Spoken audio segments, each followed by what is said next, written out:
നമസ്കാരം. ലേറ്റ് എഡിഷനിലേക്ക് എല്ലാ പ്രേക്ഷകർക്കും സ്വാഗതം. ഞാൻ പ്രജിൻ സി കണ്ണൻ. നോക്കാം ഈ ദിനത്തിലെ വാർത്തകളുടെ സമഗ്ര റിപ്പോർട്ടുകൾ. തിരുവനന്തപുരം നഗരത്തിൽ 19-കാരനെ കുത്തിക്കൊലപ്പെടുത്തി. രാജാജി നഗർ സ്വദേശി അലനാണ് കൊല്ലപ്പെട്ടത്. സ്കൂളിൽ നടന്ന ഫുട്ബോൾ മത്സരത്തെ തുടർന്നുണ്ടായ തർക്കമാണ് കൊലപാതകത്തിലേക്ക് നയിച്ചത്. കാപ്പ കേസ് പ്രതിയെന്ന് സംശയിക്കുന്നയാൾ കസ്റ്റഡിയിലാണ്. Thycaud government model higher secondary സ്കൂളിലെ തർക്കവും സംഘർഷവും പുറത്തേക്കും വ്യാപിക്കുകയായിരുന്നു. ജഗതിയിലെയും രാജാജി നഗറിലെയും വിദ്യാർത്ഥികളാണ് ചേരിതിരിഞ്ഞ് ഏറ്റുമുട്ടിയത്. തുടർന്ന് ഇരുപക്ഷത്തു നിന്നുമുള്ള കൂടുതൽ പേർ സംഭവത്തിൽ ഇടപെടുകയായിരുന്നു. ഇരുവിഭാഗവും ചേരിതിരിഞ്ഞ് തമ്മിൽ തല്ലി. തൈക്കാട് ശാസ്താ ക്ഷേത്രത്തിന് സമീപത്ത് വെച്ചായിരുന്നു രാജാജി നഗർ സ്വദേശി അലന് കുത്തേറ്റത്. കൊല്ലപ്പെട്ട അലന്റെ ദേഹത്ത് ഒരു മുറിവ് മാത്രമാണുള്ളത്. ഹൃദയഭാഗത്തെ ആഴത്തിലുള്ള മുറിവേറ്റാണ് മരണം. കേസിലെ പ്രതിയെ തിരിച്ചറിഞ്ഞതായി സൂചനയുണ്ട്. കാപ്പ കേസിലെ പ്രതി സന്ദീപാണ് കസ്റ്റഡിയിലെന്നാണ് സൂചന. തർക്കത്തിൽ അലൻ മധ്യസ്ഥതയ്ക്ക് എത്തിയതായിരുന്നു എന്നാണ് ബന്ധുക്കൾ പറയുന്നത്. സംഘർഷത്തിൽ 30-ലധികം വിദ്യാർത്ഥികൾ ഉണ്ടായിരുന്നു. സ്കൂൾ യൂണിഫോം ധരിച്ചവരായിരുന്നു കൂടുതലെന്നും ദൃക്സാക്ഷികൾ പോലീസിന് മൊഴി നൽകിയിട്ടുണ്ട്. 24 തിരുവനന്തപുരം. തദ്ദേശ തെരഞ്ഞെടുപ്പ് ചൂടിൽ കേരളം.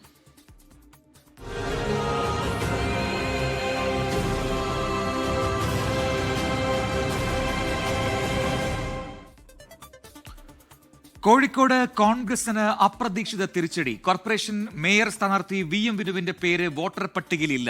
വിനുവിന്റെ പേര് നീക്കിയതിന് പിന്നിൽ ഗൂഢാലോചനയെന്ന് DCC president advocate K Praveenkumar ആരോപിച്ചു. നീതി കിട്ടാൻ ഹൈക്കോടതിയെ സമീപിക്കുമെന്ന് VM വിനുവും പ്രതികരിച്ചു. പുതുക്കിയ വോട്ടർ പട്ടിക പ്രസിദ്ധീകരിച്ചപ്പോഴാണ് കല്ലായി ഡിവിഷനിൽ നിന്നുള്ള UDFന്റെ മേയർ സ്ഥാനാർത്ഥി സംവിധായകൻ VM വിനുവിന്റെ പേര് പട്ടികയിലില്ലെന്ന് വ്യക്തമായത്. കഴിഞ്ഞ 18 വർഷമായി മലാപ്പറമ്പ് വാർഡിലെ സ്ഥിര താമസക്കാരനാണ് VM വിനു. വിനുവിന്റെ പേര് നീക്കിയതിനു പിന്നിൽ കൃത്യമായ ഗൂഢാലോചന നടന്നിട്ടുണ്ടെന്ന് DCC president advocate K Praveenkumar ആരോപിച്ചു. ഇതൊരു കോൺസ്പിറൻസി തന്നെയാണ്. അതായത് ഞങ്ങൾ ജില്ലാ കോൺഗ്രസ് കമ്മിറ്റി തുടക്കം മുതൽ പറഞ്ഞു വരുന്ന വോട്ടർ പട്ടികയിലെ കൃത്രിമത്തിന്റെ ഏറ്റവും പ്രത്യക്ഷമായ ഉദാഹരണം തന്നെയാണ് ഈ സംഭവം. ഇതിപ്പോൾ ഞങ്ങൾ ഇന്നതാ നാളെ ത്വരിതഗതിയിൽ പരിശോധിക്കാൻ പോവുക. ഞങ്ങൾ കുറേ സ്ഥാനാർത്ഥികൾ പ്രഖ്യാപിച്ചിട്ടുണ്ട്. ഇവിടുത്തെ നേതാക്കളുണ്ട്. ഇത്രയും ജനാധിപത്യ ശക്തമായ ഒരു രാജ്യത്ത് 18 വയസ്സുകാരൻ്റെ വോട്ടൊരു കാരണമില്ലാതെ തള്ളൂ എന്ന് സ്വപ്നത്തിൽ കരുതാൻ സാധിക്കുമോ? ജനാധിപത്യ രാജ്യത്തെ പൗരൻ എന്നുള്ള നിലയ്ക്ക് തന്റെ അവകാശമാണ് ഹനിക്കപ്പെട്ടതെന്നും വോട്ട് പുനഃസ്ഥാപിക്കാൻ ഏതറ്റം വരെയും പോകുമെന്നും VM വിനു പ്രതികരിച്ചു. ഈ ഒരു പ്രശ്നം വന്നപ്പോൾ ഞാൻ വിചാരിക്കുന്ന ലക്ഷക്കണക്കിന് ബീഹാറിലെ ജനങ്ങളുടെ വോട്ട് നഷ്ടപ്പെട്ടു പോയവരുടെ വിഷമം എന്തായിരിക്കും? ഇതൊരു ജനാധിപത്യ രാജ്യമാണോ എന്നാണ് എനിക്ക് ചോദിക്കാനുള്ളത്. ഈ വോട്ട് നിഷേധം എന്ന് പറയുന്ന ജനാധിപത്യത്തിന് നേർക്കുള്ള ഒരു വെല്ലുവിളിയായിട്ടാണ് ഞാൻ കണക്കാക്കുന്നത്. ഞാൻ അത്രയും വർഷമായിട്ട് വോട്ട് ചെയ്യുന്നു. അപ്പോൾ എല്ലാ തെരഞ്ഞെടുപ്പിൻ്റെ സമയത്തും എനിക്ക് വോട്ടുണ്ടോ എന്ന് പറഞ്ഞാൽ എനിക്ക് തിരഞ്ഞെടുക്കേണ്ട കാര്യമില്ല. കാരണം ഞാൻ ഇവിടുത്തെ പൗരനാണ്, എൻ്റെ അവകാശമാണിത്. സംഭവത്തിൽ നാളെ ഹൈക്കോടതിയെ സമീപിക്കാനാണ് കോൺഗ്രസ് നീക്കം. നേതാക്കളുടെയും അനുഭാവികളുടെയും വോട്ട് നീക്കപ്പെട്ടിട്ടുണ്ടോ എന്ന വ്യാപക പരിശോധനയും നാളെ മുതൽ നടക്കും. 24 കോഴിക്കോട്. തിരുവനന്തപുരം കോർപ്പറേഷൻ മുട്ടട വാർഡിലെ UDF സ്ഥാനാർത്ഥി വൈഷ്ണ സുരേഷിന്റെ പേര് വോട്ടർ പട്ടികയിൽ നിന്ന് വെട്ടിയത് നീതികേടെന്ന് ഹൈക്കോടതി. വൈഷ്ണ സുരേഷ് നൽകിയ ഹർജിയിലാണ് കോടതിയുടെ വിമർശനം.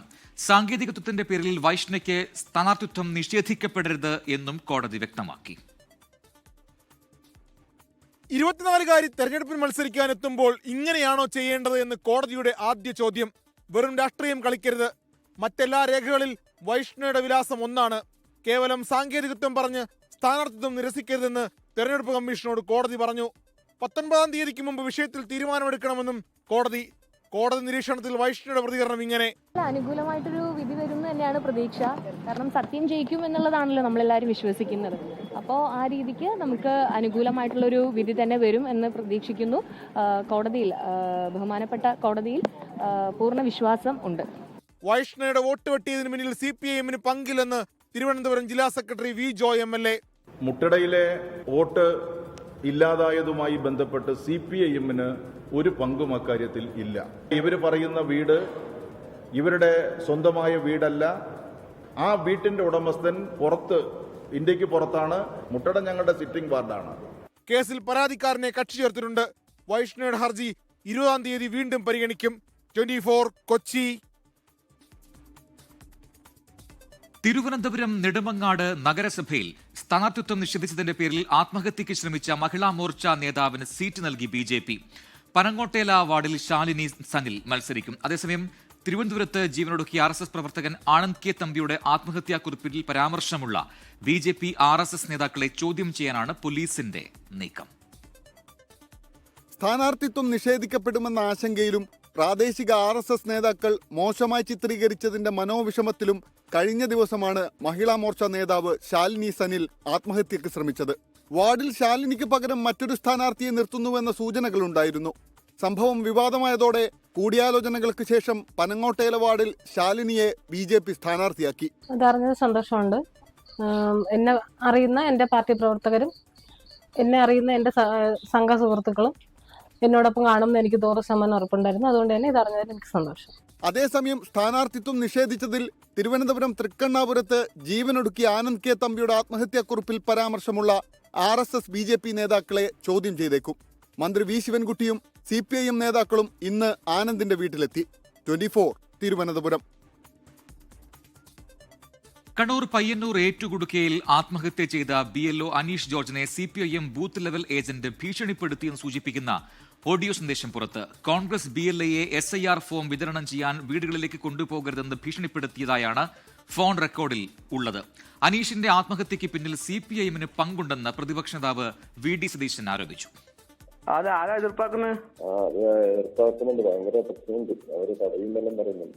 ആരോട് പറയുന്നത്? പിന്നെ പറയാ. അതെ, അല്ല അത് ശരിയല്ലല്ലോ. ഞാൻ BLA, നിങ്ങൾ BLO അല്ലേ? അപ്പൊ പിന്നെ നിങ്ങൾ പോകുമ്പോ എന്നെ വിളിക്കട്ടെ, നിങ്ങൾ ഇടമല്ലേ?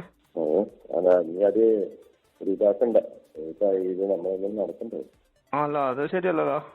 അവര് എന്തെല്ലോ പറയുന്നു. ആത്മഹത്യ ചെയ്ത BLO അനീഷ് ജോർജും കോൺഗ്രസിന്റെ ബൂത്ത് ലെവൽ ഏജന്റ് വൈശാഖും തമ്മിലുള്ള ഫോൺ സംഭാഷണമാണിത്. അനീഷും വൈശാഖും CPMന്റെ BLAയും ചേർന്നാണ് വീടുകളിൽ SIRന്റെ ഫോം നൽകാൻ പോയിരുന്നത്. എന്നാൽ പിന്നീട് വൈശാഖിനോട് തന്റെ ഒപ്പം വരേണ്ട എന്ന് അനീഷ് പറഞ്ഞു. ഇതിന് കാരണം തിരക്കിയപ്പോഴാണ് CPM BLA റഫീഖ് തന്നെ ഭീഷണിപ്പെടുത്തിയെന്ന് അനീഷ് പറയുന്നത്. വൈശാഖിനോട് കളക്ടർക്ക് പരാതി നൽകാൻ അനീഷ് പറയുന്നുണ്ട്. ഇക്കാര്യത്തിൽ താൻ കളക്ടർക്ക് പരാതി നൽകിയിരുന്നു എന്ന് വൈശാഖ് കഴിഞ്ഞ ദിവസം വ്യക്തമാക്കിയിരുന്നു.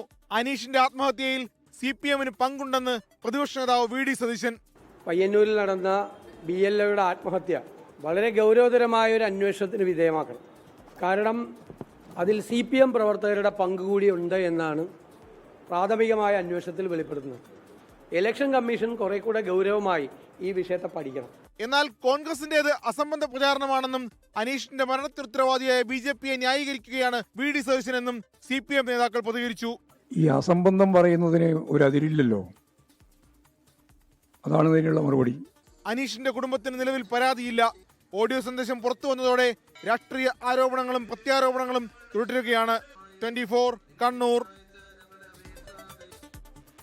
അനീഷ് ജോർജ് ജീവനൊടുക്കിയതിന് പിന്നാലെ SIR ജോലി സമ്മർദ്ദം വെളിപ്പെടുത്തി BLOമാർ രംഗത്തെത്തി. ജോലി സമ്മർദ്ദത്തിന് തെളിവായി ഉന്നത ഉദ്യോഗസ്ഥർ നൽകിയ കാരണം കാണിക്കൽ നോട്ടീസും പുറത്തുവന്നു. അനീഷ് ജോർജിന്റെ മരണവും BLOമാരുടെ ജോലി സമ്മർദ്ദവും ഉയർത്തി ഇന്ന് ഭരണ പ്രതിപക്ഷ സംഘടനകളുടെ നേതൃത്വത്തിൽ സംസ്ഥാന വ്യാപകമായി പ്രതിഷേധങ്ങൾ നടത്തി.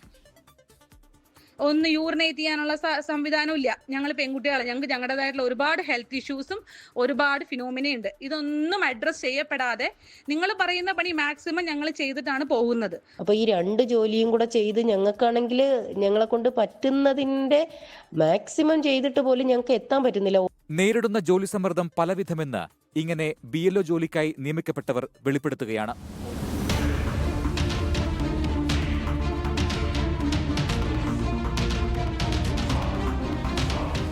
SIR എന്യൂമറേഷൻ ഫോം വിതരണം കൃത്യമായി നടപ്പാക്കില്ലെന്നാരോപിച്ച് പലയിടത്തും BLOമാർക്ക് കാരണം കാണിക്കൽ നോട്ടീസും ലഭിച്ചു. ടാർഗറ്റ് നിശ്ചയിച്ച് മേലുദ്യോഗസ്ഥരുടെ ഭീഷണി വേറെ. ഈ LR മീറ്റിംഗിന് വന്നതിന് ശേഷം BLO സൂപ്പർവൈസർമാർ യാതൊരു കാരണവശാലും വില്ലേജ് ഓഫീസിലും BLOമാരുടെ അടുത്തും അല്ലാതെ വീട്ടിൽ പോകാൻ പാടില്ല. മറ്റൊരു കാര്യങ്ങൾക്ക് ഉച്ചയ്ക്ക് ശേഷം ലീവ് അനുവദിക്കുന്നതല്ല. 200-ൽ കുറഞ്ഞ എന്യൂമറേഷൻ ഫോം ഡിസ്ട്രിബ്യൂഷൻ ഒരു BLOയ്ക്കും അനുവദിക്കുന്നതല്ല. അല്ലാത്ത പക്ഷം നിങ്ങളുടെ DDO മുഖേന നമ്മൾ ഡിസിപ്ലിനറി ആക്ഷനിലേക്ക് മുന്നോട്ട് പോകാനാണ് തീരുമാനിച്ചിട്ടുള്ളത്. അനീഷ് ജോർജിന്റെ മരണത്തിൽ പ്രതിഷേധം ശക്തമാക്കുകയാണ് സർക്കാർ ജീവനക്കാരുടെ സംഘടനകൾ. തിരുവനന്തപുരത്ത് മുഖ്യ തെരഞ്ഞെടുപ്പ് ഓഫീസറുടെ ഓഫീസിലേക്ക് വിവിധ സംഘടനകൾ പ്രതിഷേധ മാർച്ച് നടത്തി.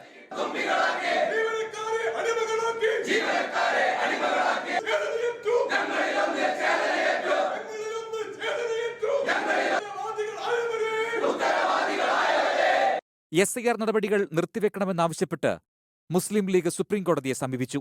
സുപ്രീംകോടതിയെ സമീപിക്കുമെന്ന് കോൺഗ്രസും വ്യക്തമാക്കി. 24 കണ്ണൂർ.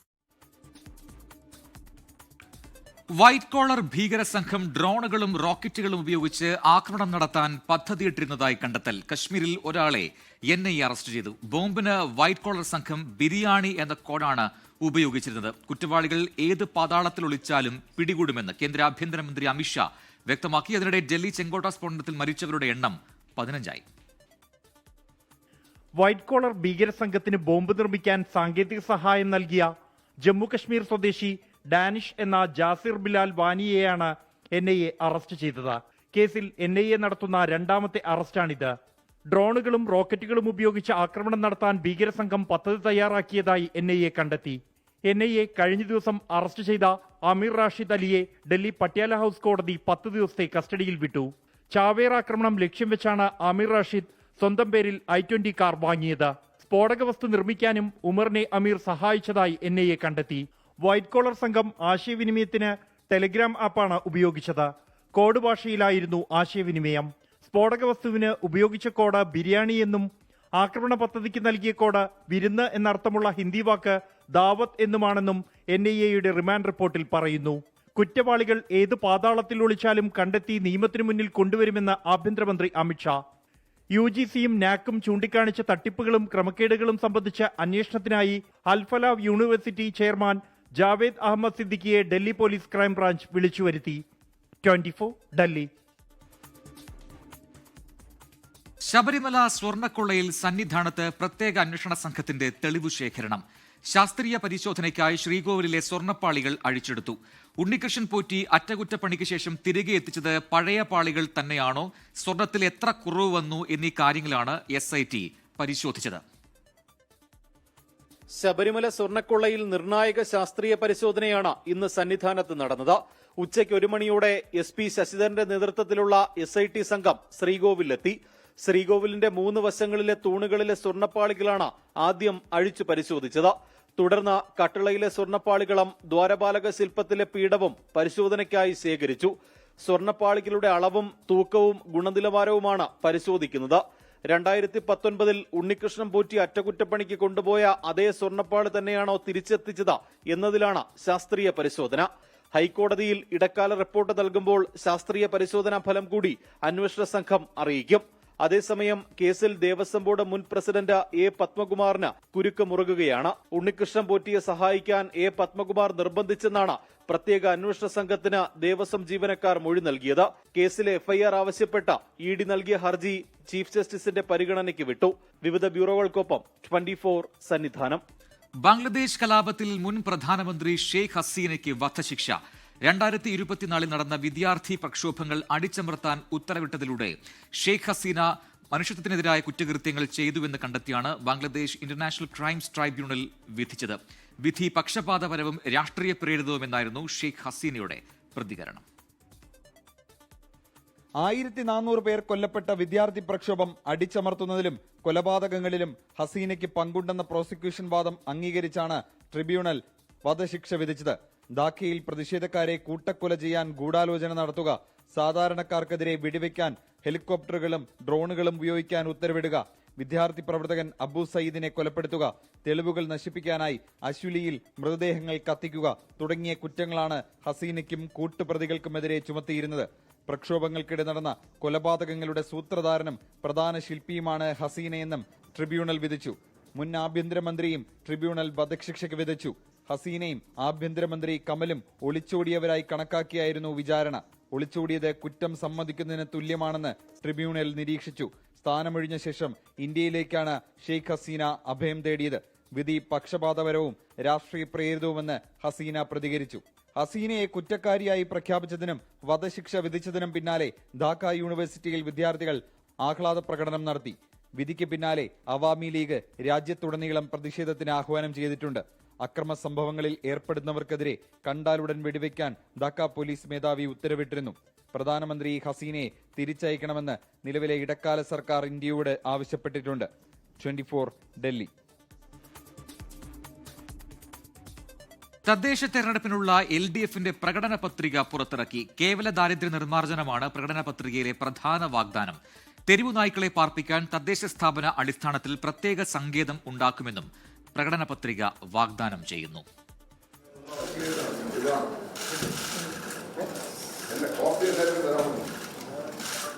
അതിദാരിദ്ര്യമില്ലാതാക്കുകയെന്ന നേട്ടം കൈവരിച്ചതിനു പിന്നാലെയാണ് കേവല ദാരിദ്ര്യ നിർമ്മാർജ്ജനം എന്ന വാഗ്ദാനം LDF മുന്നോട്ട് വെക്കുന്നത്. അതിദരിദ്ര വിഭാഗത്തിന് മുകളിലുള്ള വിഭാഗമാണ് കേവല ദാരിദ്ര്യം അനുഭവിക്കുന്നവർ. അവരെ കണ്ടെത്തി മൈക്രോ പ്ലാനുകൾ വഴി ലക്ഷ്യം കൈവരിക്കുമെന്നാണ് വാഗ്ദാനം ചെയ്യുന്നത്.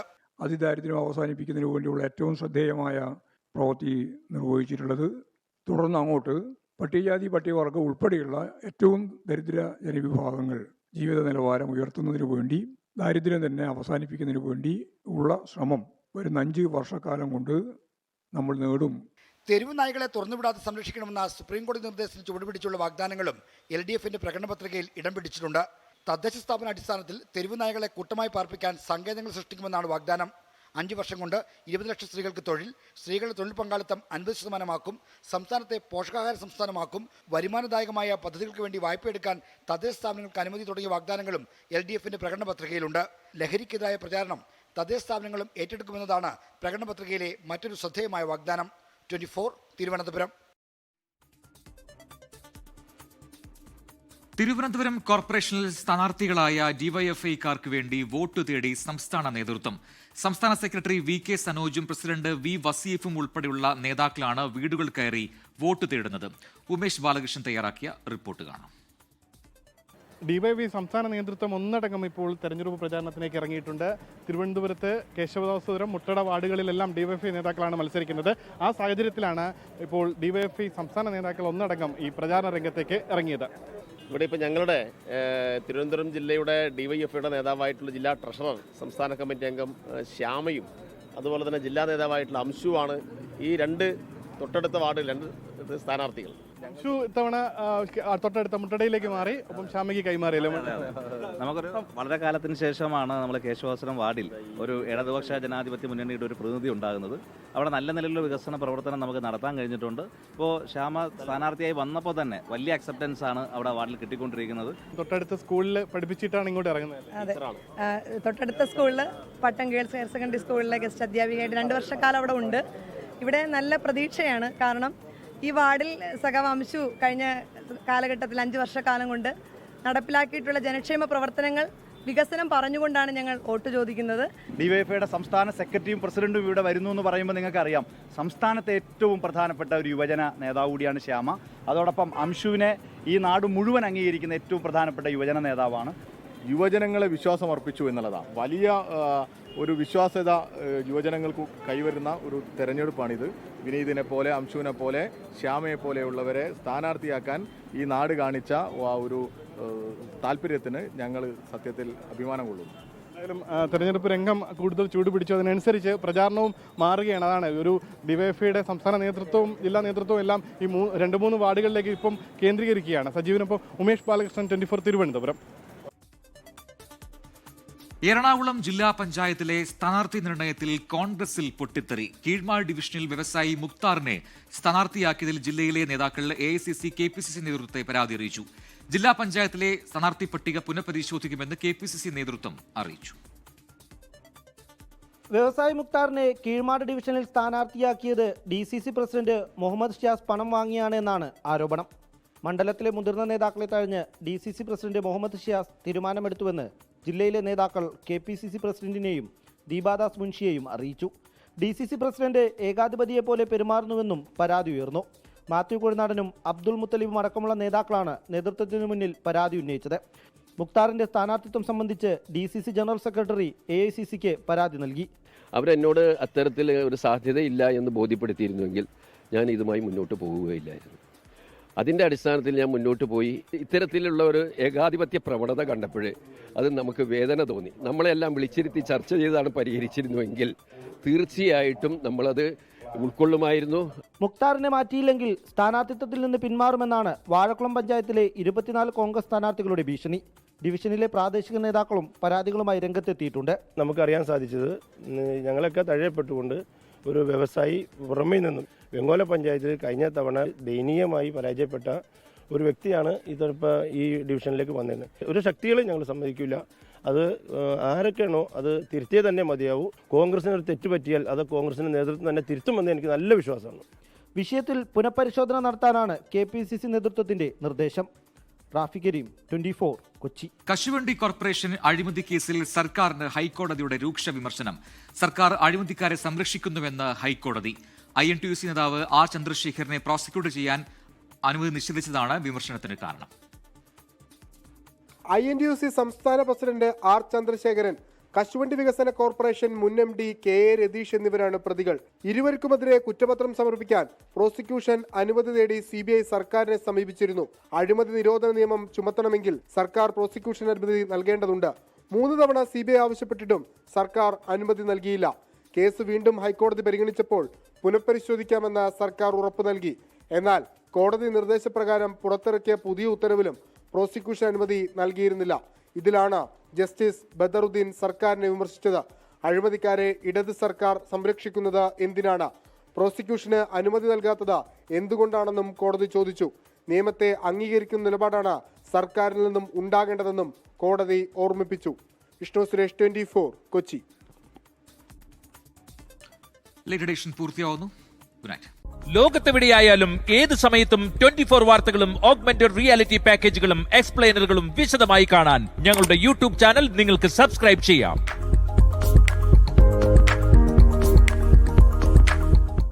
ലോകത്തെവിടെയായാലും ഏത് സമയത്തും 24 വാർത്തകളും ഓഗ്മെന്റഡ് റിയാലിറ്റി പാക്കേജുകളും എക്സ്പ്ലെയിനറുകളും വിശദമായി കാണാൻ ഞങ്ങളുടെ യൂട്യൂബ് ചാനൽ നിങ്ങൾക്ക് സബ്സ്ക്രൈബ് ചെയ്യാം.